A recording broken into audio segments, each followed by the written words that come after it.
నమస్తే సామా 6 TV news కు స్వాగతం. సిద్దిపేట జిల్లా కొమరవెల్లి మండల కేంద్రంలోని రైతులను ఆదుకోవాలని సిపిఎం నాయకులు ఆరుగాలం చేసిన పంటకు సాగునీరు కాలువల ద్వారా అందియాలని కొమరవెల్లి ఎంఆర్ఓ గారికి వినతిపత్రం అందజేసిన సిపిఎం మండల అధ్యక్షుడు సత్తిరెడ్డి. మరి ఈ కార్యక్రమంలో సిపిఎం నాయకులు పెద్ద ఎత్తున పాల్గొని ఎంఆర్ఓ గారికి వినతిపత్రం ఇవ్వడం జరిగింది. ఐనాపూర్ తపస్పల్లి రిజర్వాయర్ ద్వారా మండలాల్లోని కాలువల ద్వారా చెరువు కుంటలకు నింపి రైతులను ఆదుకోవాలని సిపిఎం నాయకులు అన్నారు.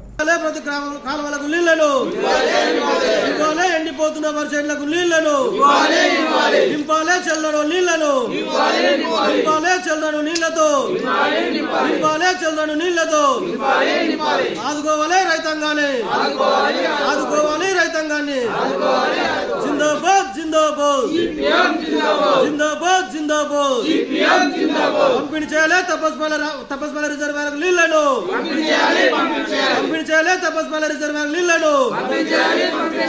తపస్పల్లి చెరువు ద్వారా ప్రతి గ్రామంలో ఉన్న చెర్లకు నీళ్లను ఇవ్వాలి, ప్రతి కొమరవెల్లి మండలంలో ఉన్న ప్రతి గ్రామాలకు చెర్లకు నీళ్లను విడుదల చేయాలి, చెర్లకు నీళ్లను ఆదుకోవాలి రైతాంగాన్ని, ఆదుకోవాలి రైతాంగాన్ని.